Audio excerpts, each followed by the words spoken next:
Ethical Perspectives on the News is produced by the Interreligious Council of Lynn County, which is solely responsible for its content. The views and opinions expressed on this program do not necessarily reflect those of the staff and management of KCRG TV 9.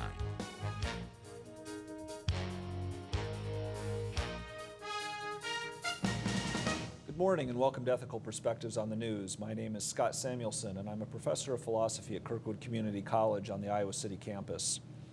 Last week, President Obama made the decision to double the number of American trainers and advisors in Iraq to about 3,000 and requested more than $5 billion from Congress for military operations against the Islamic State, which has also been called ISIS or ISIL.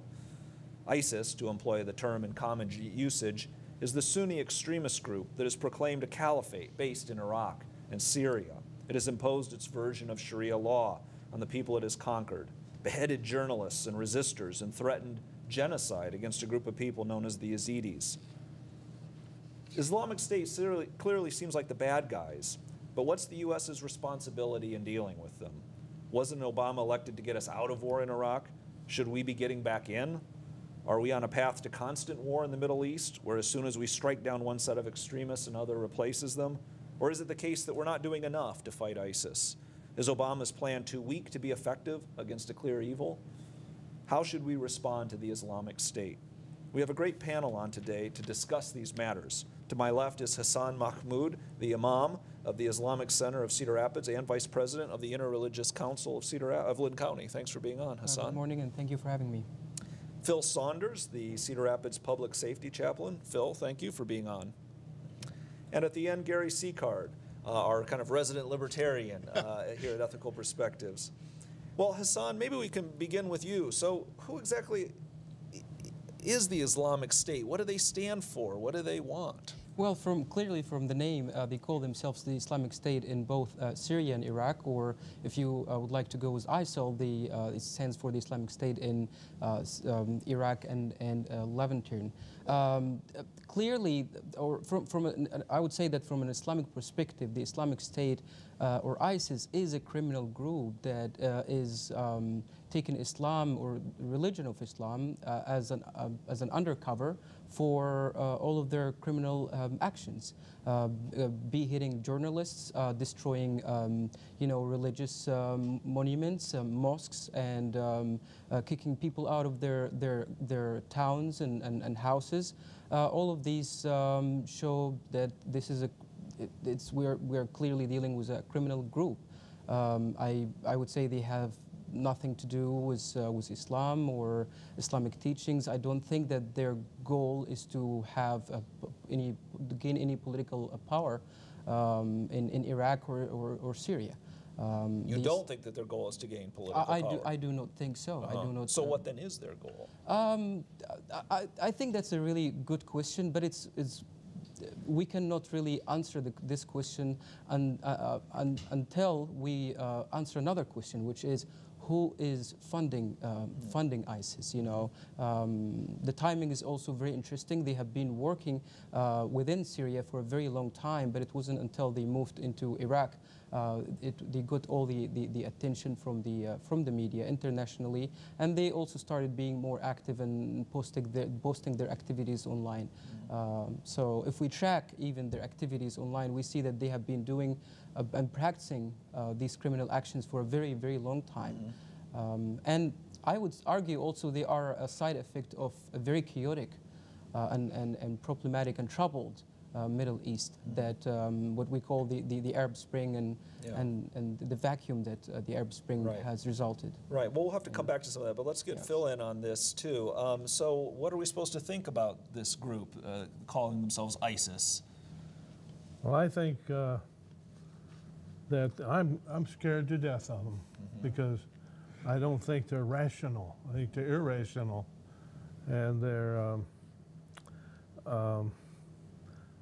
they live and do things that are rather inhuman.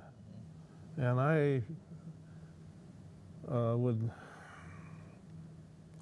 don't know how we can slow them down or stop them from spreading throughout the world.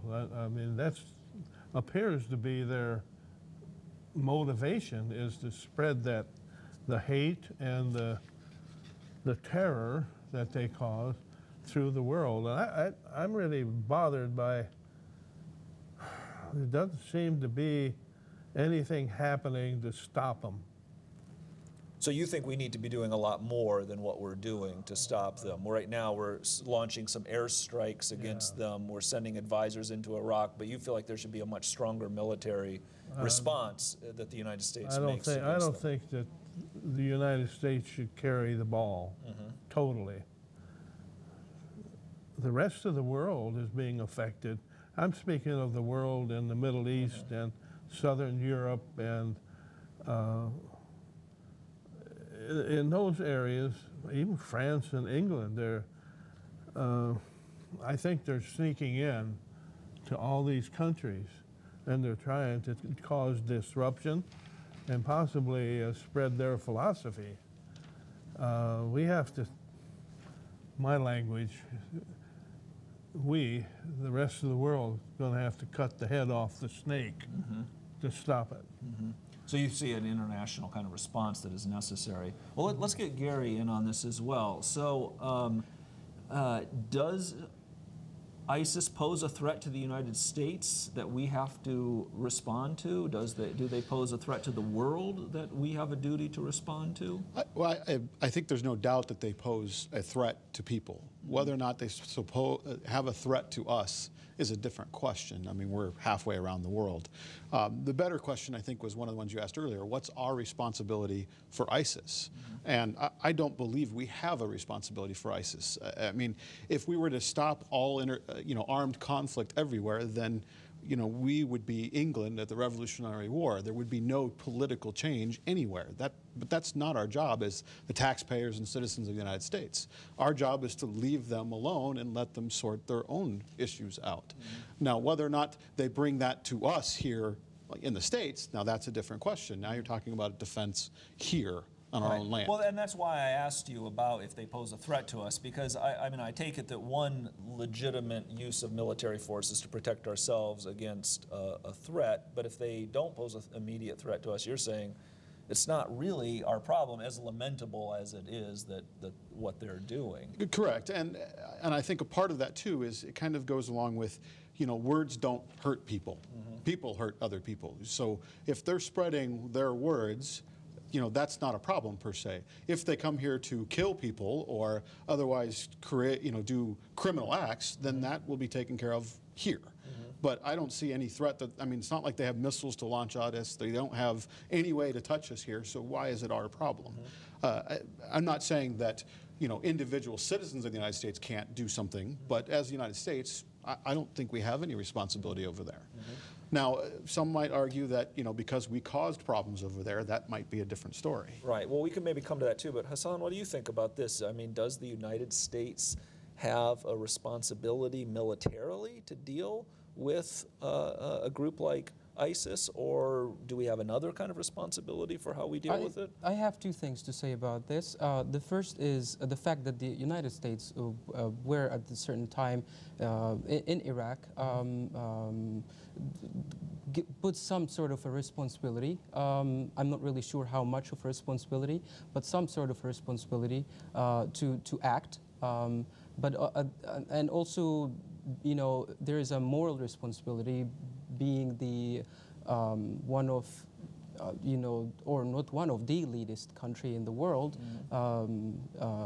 This is a moral responsibility, not necessarily military actions to be taken, but at least maybe in terms of training, in terms of coordinating the world forces to work together toward finding a solution to ISIS, and to say probably that it's not going to hurt us, or maybe it's not a responsibility. Well, there are many international, maybe there is world and problems that we might think does not affect us until they come home. So it's better to take early actions to protect ourselves. And so, again, I'm not saying military actions. Right. Yeah. So what kind of actions are we thinking of? I mean, right now, like I said, Obama has just authorized, like I said, 3,000 advisors and trainers to go in. Ideally, I take it, to help the Iraq army mostly to beef itself up so it can retake towns like what is it? There's several towns that have been taken by ISIS. So I take it that's the kind of thing that you think is a step in the right direction. As a religious, as a religious person, an imam, I look at it from a different perspective, Okay. and I think that the moral responsibility that I was thinking of would be taking other actions other than military ones. For example, you have. We have a saying in Africa that says there is a monkey that eats from the pawpaw tree, and when the monkey eats from the pawpaw tree, they get sick, and the only the cure that you can find is to actually give them more from this, feed them more from this fruit. And I would say that we have people like ISIS. They have a corrupt understanding of religion, and the United States can help, for example, bringing maybe religious leaders from the Middle East to get some sort of training, to expose them to different culture, and then when they go back, when they preach Islam, probably they will have a completely different understanding and way of preaching Islam than what's currently. You also have people who are unemployed. You have people who are frustrated because they can't provide for their families. They don't have jobs, they don't have opportunities. They can't leave their countries to find better opportunities outside. If you try to work to better the economic situations in many of the countries around the Middle East, maybe people will start focus on building rather destroying. And so, I think the idea of a kind of cultural response seems like it has some promise to it. The idea of an economic response also seems nice, but that seems difficult to actually do in any kind of an effective way. I mean, it would be great to somehow improve the economy of countries, but there isn't really a clear-cut formula for how to do that. That's true, and it seems to have, from my point of view, to have a long-term effect, rather a short-term one. But definitely there are many ways to respond and to find a solution to ISIS other than military actions. Because last time I checked, it was about 10 or 12,000 fighters, and it's very easy. The United States can deal with. I have no doubt that the United States military can deal with 10,000 fighters. But then you still have the ideology that you cannot wipe this easily. You cannot get rid of this easily. Right. Well, so Phil, what about the military side of it, though? What kinds of steps do you think America is justified in taking here to deal with this? I mean, you've said we need a kind of worldwide response, but clearly the United States is going to play a major role in that. Unfortunately, we will be involved in it, but I like what the Imam Hassan says about, I think that we're going to be facing troubles like we have right now and we've had for the last 10 years until the peace-loving Muslims throughout the world make comments to help excuse my expression, the bad guys understand that what they're doing is giving Islam a bad name all over. And then the local people, like the Imam, they have to kind of work very hard to have people appreciate the Islam religion. And I, for one, have become friends with a lot of the Muslims in town, and I've observed, just because of my community work, that people work together, they play together, the kids go to school together, and we have an example in Cedar Rapids, Iowa, of what could be throughout the world.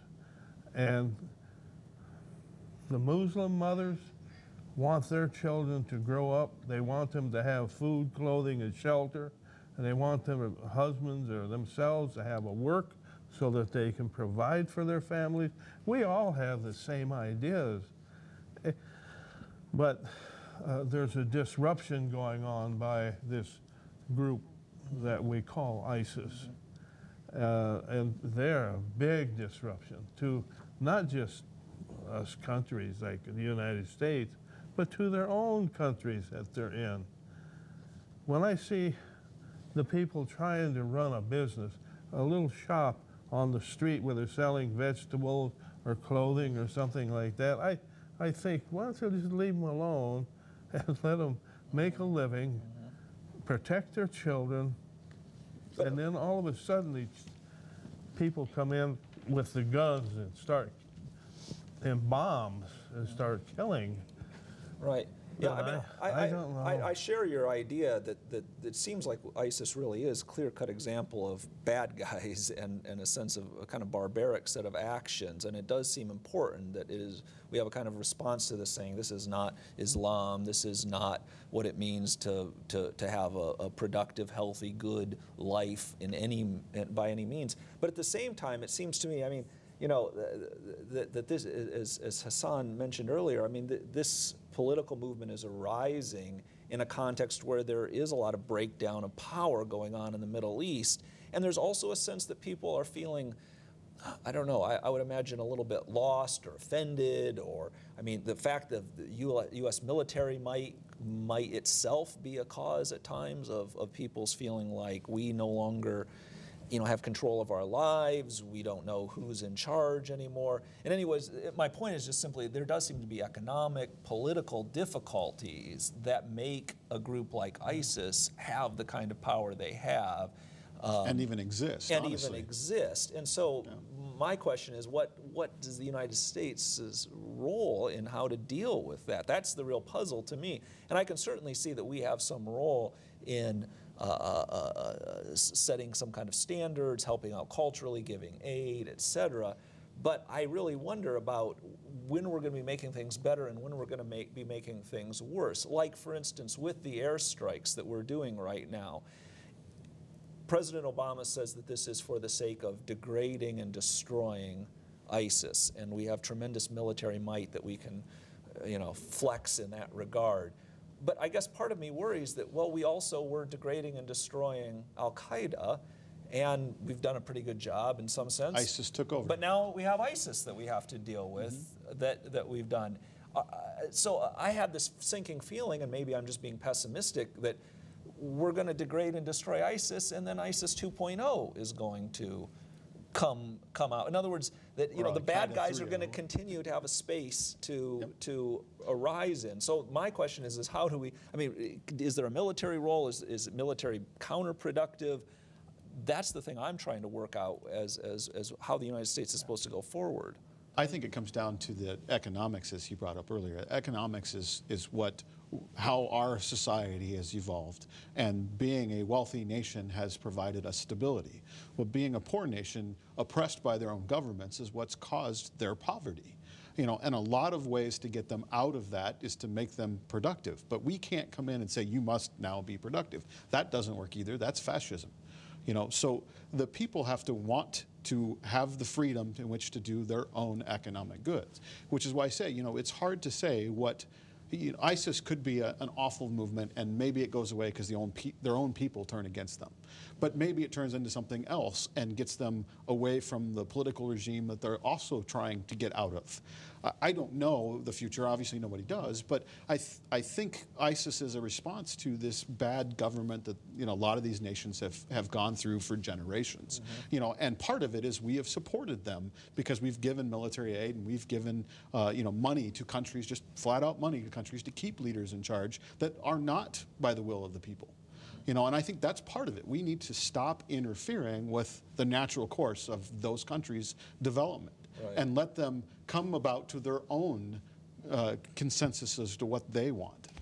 Do you see that, Hassan, that the United States has been a kind of, in messing with all these governments and in interfering, that we've caused some of these problems, if indirectly? In some way I do, but I always like to look at the, you know, at ways of finding solutions, positive ways of finding a solution to the problem at hand. And so I think that there is like, for example, the airstrikes you mentioned earlier, so I look at them as painkillers. You know, it might seem that the problem is solved, there's no pain, but it does exist. You know, the sources, the ideology is there, and you won't be able to get rid of the ideology unless you start doing some serious work of, again, training the people, giving them hope, and giving them opportunities. People in the Middle East right now, they are in a devastating conditions. They don't have good education systems, and so you will continue to produce people who will carry this extreme ideology that they lost hope, and there's corruption in the regimes, that at the same time the United States might have many times seem to be probably extending a hand of support to these regimes.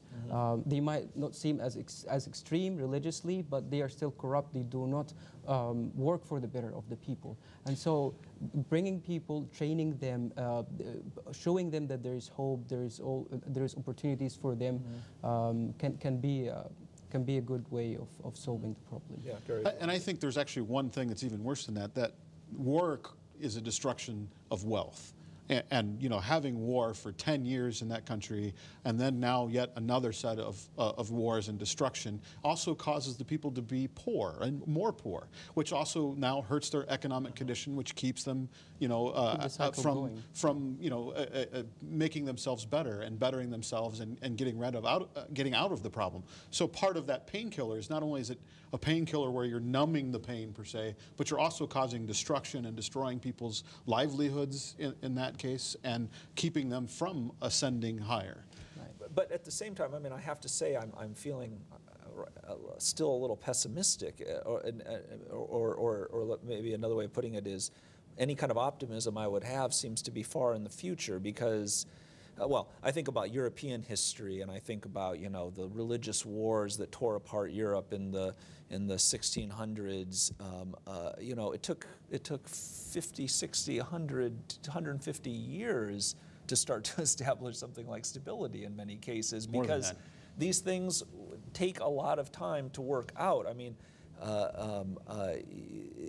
is it the case? I mean, the ISIS does pose a threat to people in the Middle East, and perhaps they are the ones who have to handle it and deal with it. But it seems like it's hard for me to see a kind of coherent power structure emerging in a place like Syria, other than just Assad imposing his will. It seems hard for me to imagine Iraq stabilizing in any near future.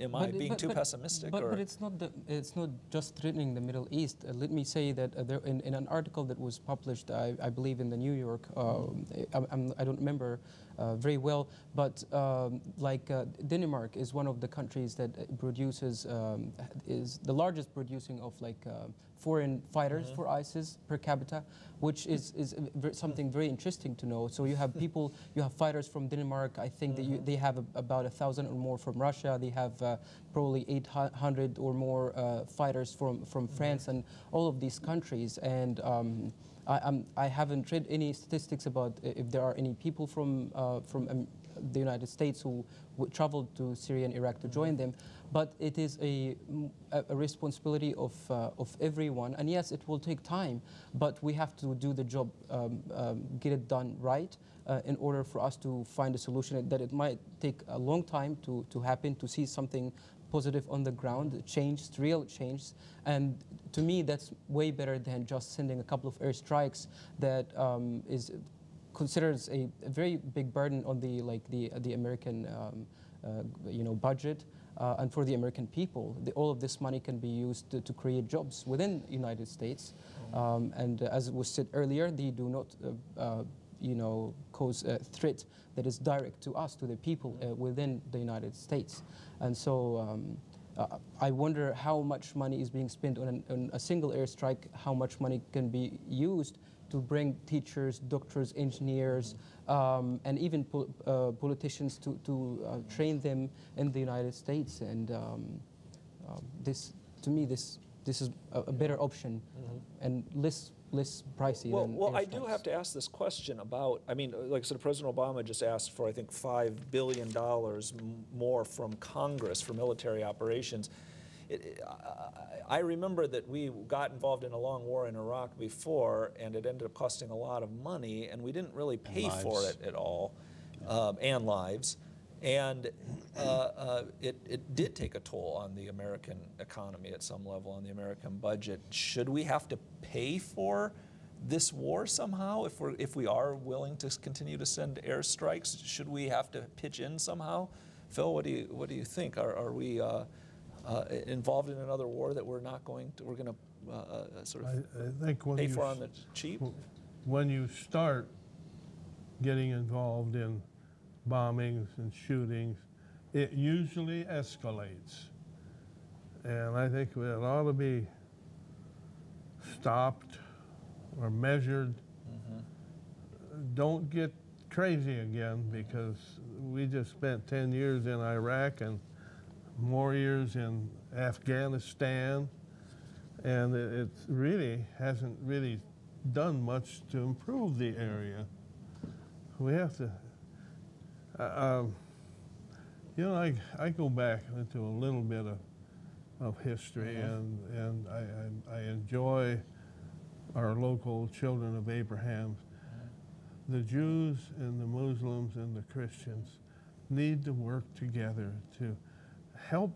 I don't know how you break into that, take the philosophy of working together here in the United States, where we're pretty well fed and all that, and take it to people who are hurting all the time, one way or another. It just seems like they get something going, and pretty soon here comes somebody with a truck full of explosives and blows up that particular industry or business.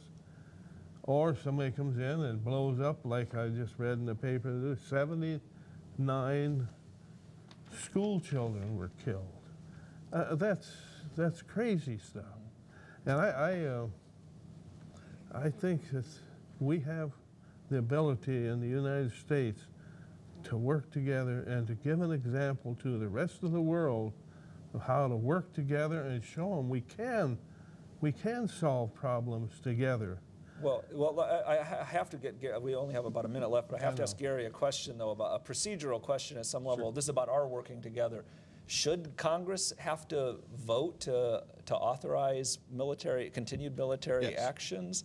And I mean, because this is, and what about paying for it? Should we have to somehow take Congress responsibility? has to vote for the paying for it as well. Yes, they need to both account for their vote on the record for what it is, and they need to also account for their budgetary on it, which so far for the last 6 years or something, we don't pass budgets and we don't vote on that. It's just executive action. Okay, well, I'm afraid we have to bring it to a close here, but I'd like to thank Gary, Phil, and Hassan for a really stimulating discussion. I think this is an important topic, and I hope the conversation that we've started here is one that is continued in your homes and communities.